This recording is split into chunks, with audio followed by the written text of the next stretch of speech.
Okay, we've got our next guest, Professor Phil Zylstra of Zylstra. I'll give you a quick bio on Phil.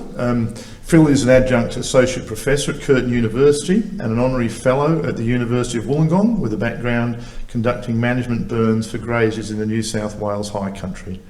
Phil moved into the fire management. Here he learned new perspectives from the, Phil, this, I don't want to get the name wrong. Thank you. And I'm sorry, I just can't. And I do apologise, and I'm not trying to be funny, but I don't want to be disrespectful. And in discussion with other remote area firefighters, he conceived a fundamentally new approach to understanding fire behaviour. Phil's focus is on moving away from the simplest answers to the understanding how different forests limit a spread fire and what approaches we might use to work with these natural controls instead of attempting to override them. So, ladies and gentlemen, please welcome Phil.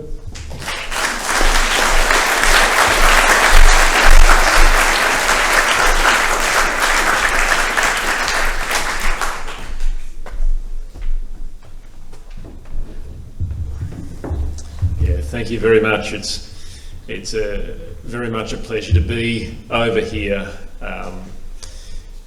Just looking at this, the talk about cooperation and invasion, I suppose I've made a focus in my life in trying to bridge two different sides of something, which is part of why I'm associated with both the East Coast and the West Coast here, and looking at different stories. So I've come from the East Coast fire environment where we've had months of smoke so dense that I hadn't seen before, and I've got a long history in firefighting and fire management. Thought I'd seen some bad seasons, but this was something I've not seen before. It was phenomenal. So I've come from that East Coast perspective, and I'm learning this beautiful People-Menang country. I've come from this Ngaragu country here. It feels like home to me. But one of the perspectives that was really brought home to me by the Ngaragu elders that I got to know and became very humbled by was a perspective of the way that we integrate with the country, where we bring in a concept of cooperative living with the other species that are there. That it's not about building a home for me and my community and my family. That's part of it, but we're one of the species. We are sharing this environment with a whole lot of other species. And there were certain perspectives that came out of that. If we look at these graphs, this was from some forestry work that was done in Karri Forest some years ago, led by Lockie McCaw. And what it shows is that over time, the two things that are considered to be fuels in the West Australian Red Book, that's litter and near surface sticks and elevated dead fuels. These things accumulate and build up over time. What he also found was that the plant species, if we can click along, there on the, yep. So these plant species have an opposite pattern. That fire germinates shrubs, but that over time these shrubs thin out, so that by about 20 or 30 years after a fire, you've got a very, very open understory. Now, this is actually something that should be expected. My study was in mathematics and physics, where you work with rules and laws. In ecology, it's often been said that there's a single rule, which is the law of self-thinning. That basically plant species over time will naturally thin. And that's exactly what we're seeing with these species in the Karri Forest, and very often the same shrub species growing in the Tingle forests around here. And the question to me is, why is this not fuel? Why is this not considered as part of the picture? If we look at the point where those shrubs naturally thin, we can see that the elevated dead field, which is the dead remains of these shrubs, we've got that graft as continuing. But if we consider the fact that there's no more shrubs to add to it, perhaps it actually declines. So there's already some things happening there that are a little bit different than the traditional understanding. So what happens if we do consider these shrubs, if we take into account this one rule of ecology, the law of self-thinning? Well, we can look at recently burnt Tingle forest, where we have a lot of shrubs germinated, and then we can compare this with long unburnt Tingle forest, and you can see one of the endemic species to long unburnt Tingle forest here. The shrub layer thins out as that forest ages, and we get a lot of lower vegetation there, but none of this tall vegetation that can potentially produce the huge flames. Next, please. This is some work that I did looking at dry sclerophyll forest on my side of the country, and these graphs show changes in plant layers. Looking at the top two graphs show that certain grasses and shrubs grow in height, but the bottom graph shows that the gap between the shrubs increases as the forest gets older. It's the self-thinning law happening.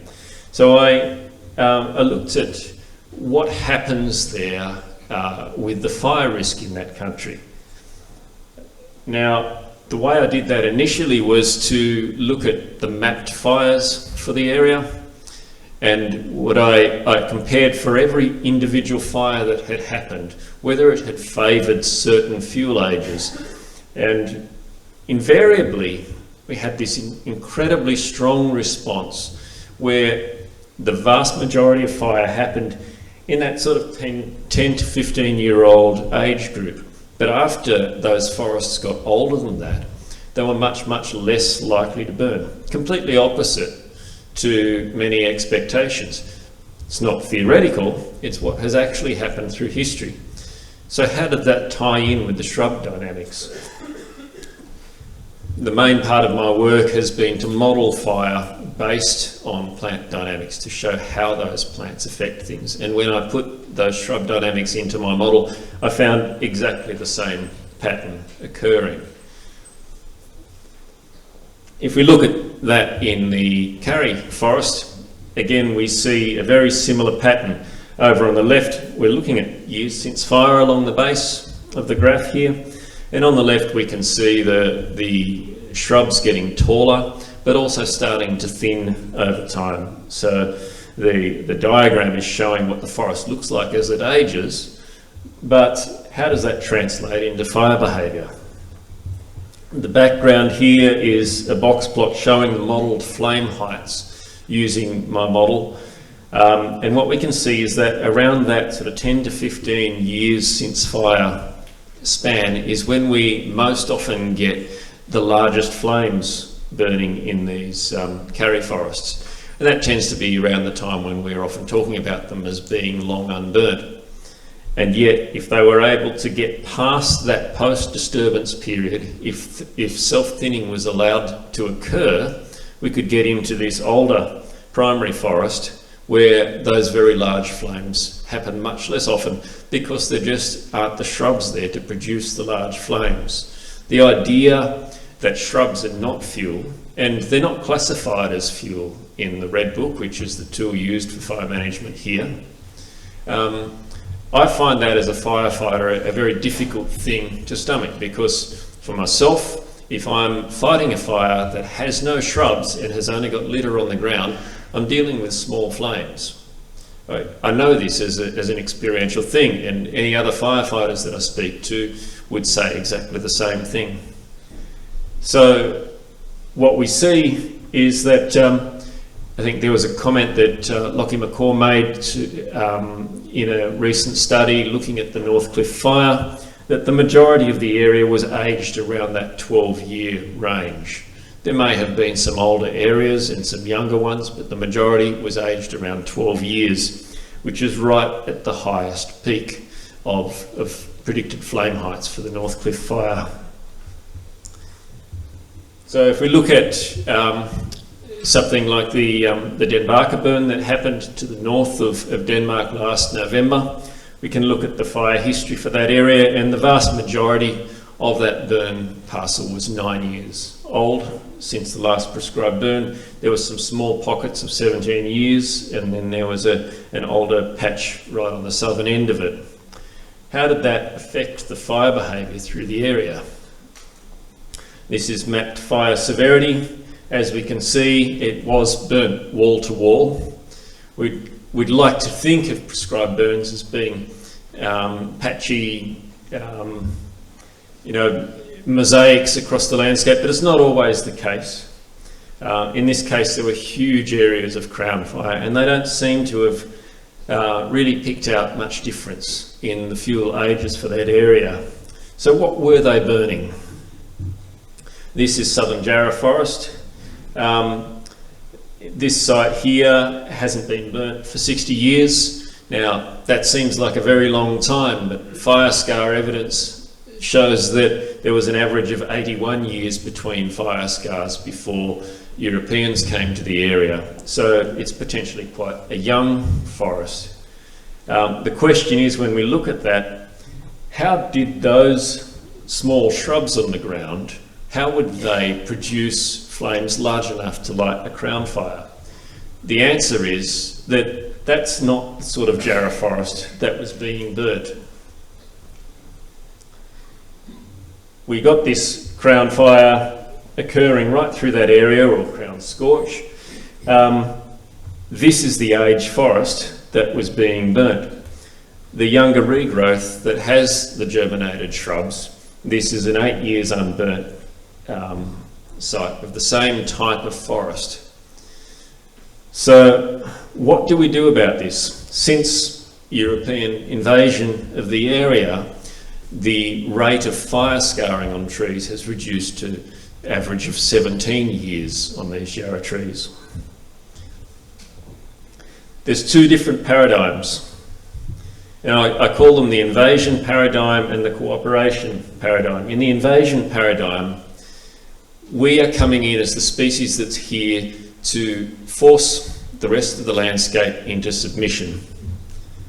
And in the cooperation paradigm, it's my impression, what I've learnt so far from the Ngaragu elders, we're trying to live in a cooperative fashion with the rest of the landscape.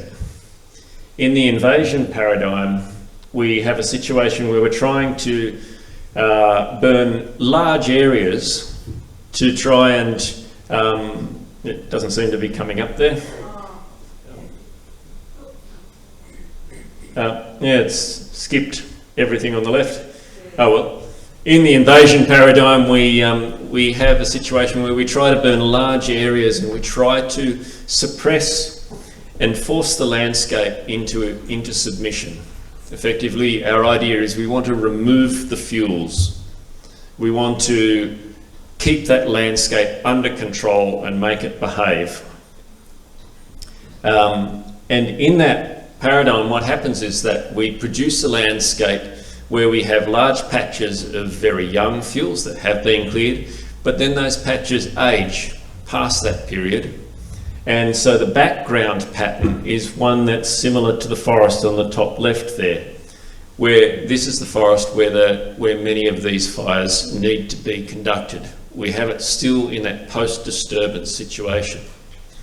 In a cooperation paradigm, my understanding from the Ngaragu elders was that they would move out across the landscape, and instead of trying to change a whole mountain range or thousands of hectares to suit the needs of my small family, what I would do is burn a very small patch around my campsite, and I'd burn another patch of trees over here where I saw they needed it, and move across the landscape with these tiny little burns.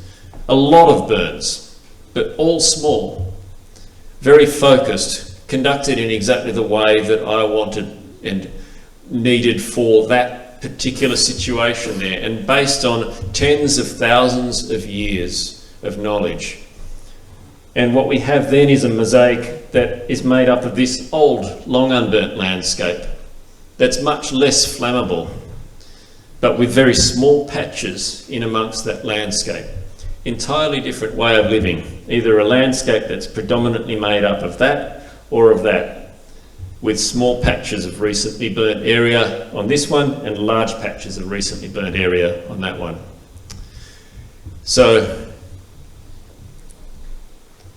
I think that's the challenge ahead of us. We have come to this country with an English perspective of bringing the landscape into submission. We've come from an agricultural society that sees the natural world as something that we are here to be in charge of. And my question is whether that is a perspective that is going to allow us to survive in this country, because it's not the one that allowed many cultures to survive for the last 65,000 or more years. My suspicion is that we're going to have to start taking a more humble perspective, and one that pays more attention to the landscape and tries to cooperate with what is here already. Thank you.